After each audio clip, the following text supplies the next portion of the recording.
In late March 1865, at City Point, Virginia, 4 men held a council of war aboard a vessel called the River Queen. They were Admiral David Porter, Major General William Tecumseh Sherman, Lieutenant General Ulysses S. Grant, and President Abraham Lincoln. They were all confident the Union was about to win the Civil War at last. But then, when they did, what should they do with the former Confederates? Let them all go, officers and all. I want no more bloodshed. We want those people to return their allegiance to the Union. Abraham Lincoln's wishes would be carried out in one of the pivotal events in all of American history: the surrender at Appomattox.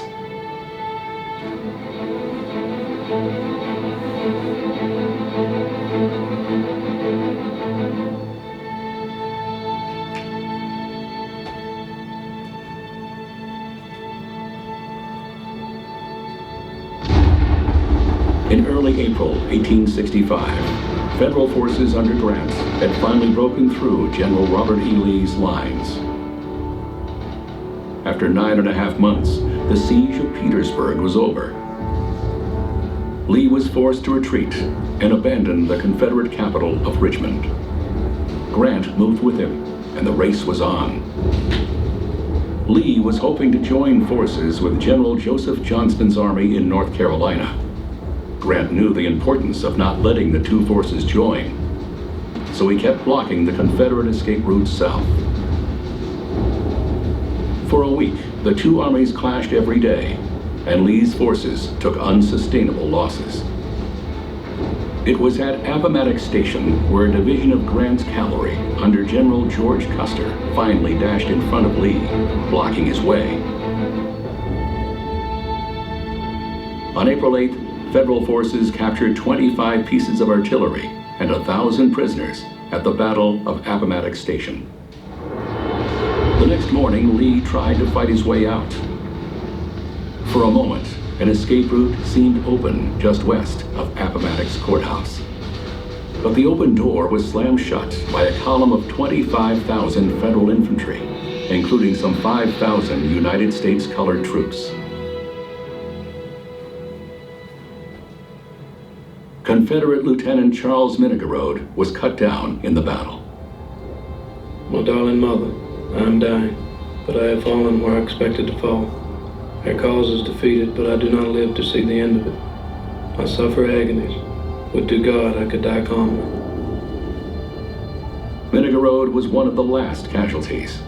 Despite his serious wound, he survived.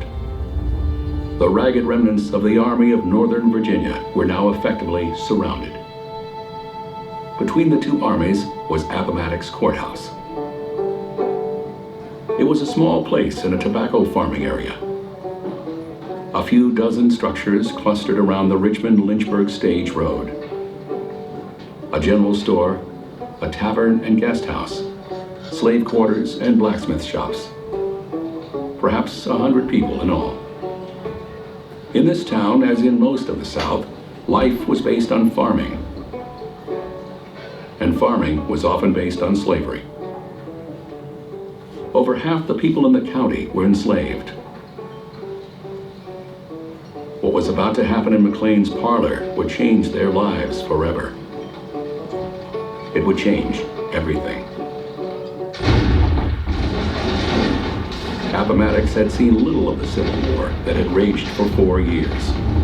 The war had divided the nation and killed over 700,000 Americans.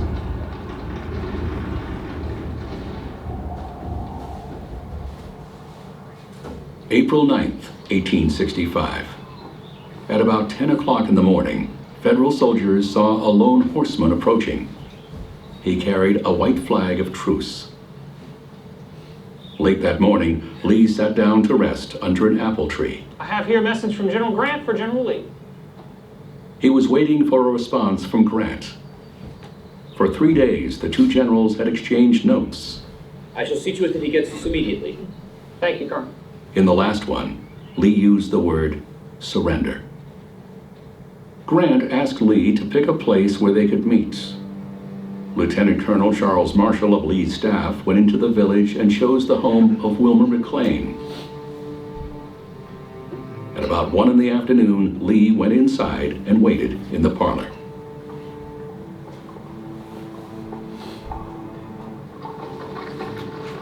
It was about 1:30 when Grant arrived with his staff.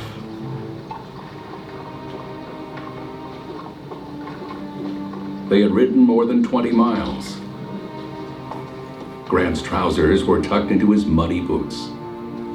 A federal officer remembered that General Lee was dressed in a new uniform. His tall, commanding form contrasted strongly with the short figure of General Grant, clothed in a soiled uniform. To Grant, Lee was a man of great dignity.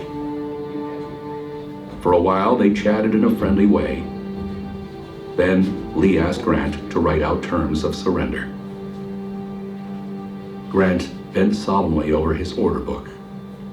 He was writing the words that would define not only a surrender, but the peace to come.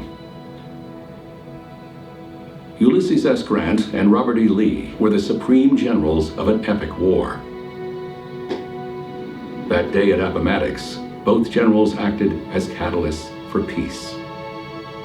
Each had a vital choice to make, a choice that would resonate in history. Lee's choice had come early that morning when a fellow officer suggested they let the army scatter. After all, Confederate President Jefferson Davis had called for guerrilla warfare. But Lee saw what that would mean. The country would be full of lawless bands, he said. It would take years to recover. Lee would take defeat instead. Grant's finest hour came now, as he wrote the terms of surrender. The plans laid on the River Queen would come to fruition. Lincoln's heart was tenderness throughout, an eyewitness said. As long as the rebels laid down their arms, he did not care how it was done. Now, at Appomattox, Grant carried out the president's wish. Each Confederate soldier would have to promise not to take up arms again. But this done, Grant wrote, each officer and man will be allowed to return to their homes, not to be disturbed by the United States. Grant paroled the Confederate soldiers, all of them. Now Lee came forth with a special request. Many of his men owned their horses. Could they take their animals back to their farms? Grant knew how essential a horse could be for a farmer. He consented to Lee's request, and then he gave rations to the hungry Confederates. This will do much toward conciliating our people, Lee said. Each man had made his choice, hoping to end the war with civility and mercy for all. Grant signed his terms and Lee his acceptance. It was 3 p.m. on Palm Sunday, April 9th, 1865, and it was over. As Lee rode away, a Pennsylvania regimental band across the road from the McLean house struck up a tune, Auld Lang Syne.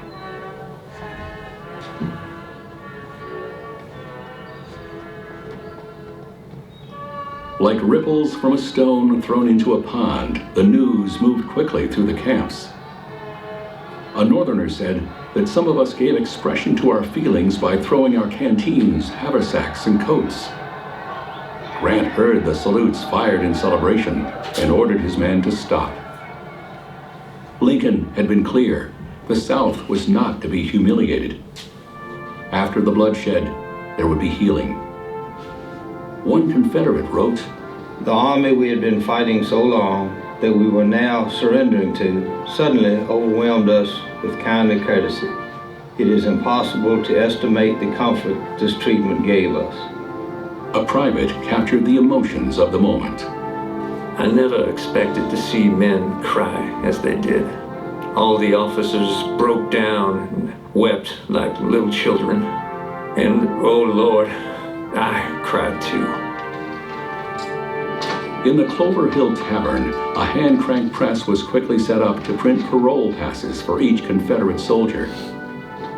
With these passes, the Southerners could go home.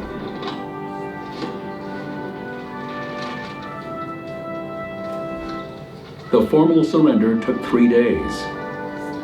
On April 12th, about 22,000 Confederate infantry, one division at a time, stretched through the village on the muddy road. For over 6 hours, the Confederates stacked arms in front of a Federal division led by General Joshua Chamberlain. Chamberlain wrote, "We received them with the honors due troops, at the shoulder and in silence." Federal Private John Haley remembered his war. It is all over now, and I can only regard it as a hideous dream. The smoking ruins, the slaughtered thousands and waiting families, the roar of the cannon, the rebel yell, and Yankee hurrah have all passed away, and we again return to peace. 5 days after the surrender, Grant and his staff arrived in a jubilant Washington, D.C. Captain Robert Lincoln, who had been with Grant, gave his father a first-hand account of the final campaign and surrender. That night, the country was turned upside down. John Wilkes Booth stole into a balcony at Ford's Theater and shot Abraham Lincoln. By the next morning, the president was dead, and the hope of Appomattox was quickly swept away in a tidal wave of uncertainty. No president had ever been assassinated before. Perhaps the North would try to take revenge. After the brutal war and the assassination, the well of bitterness was deep. In the North, the nightmare of war had affected most lives. A generation of young men had been decimated. For the white people of the South, the war was an apocalypse. Their land had been devastated. Their way of life, based on slavery, had collapsed. For former slaves, there was hope, but no guarantee that emancipation would bring real freedom. How would they live now? How would the land be worked, and who would hold power? The Northern victories settled the great question of secession. The nation had survived a civil war. The Union was preserved. But could North and South truly reunite? Lincoln had hoped so. So did Grant and Lee. On the day of his surrender at Appomattox, Lee exhorted his men, "Go home now, and if you make as good citizens as you have soldiers, you will do well, and I shall always be proud of you." By early June, the last Confederate armies had given up. The war was truly over. In the end, the days at Appomattox left an undeniable legacy, a unified and stronger nation. The Civil War introduced a very basic question to American life. What right should be common to all people? Lincoln had issued the Emancipation Proclamation 2 years earlier, but it was with Appomattox that emancipation became more than an idea. It could now be the law of the land. That December, the 13th Amendment to the Constitution outlawed slavery forever.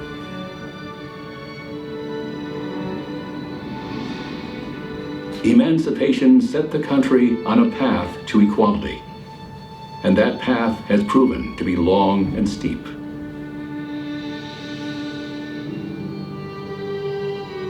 But a first step was taken here at Appomattox.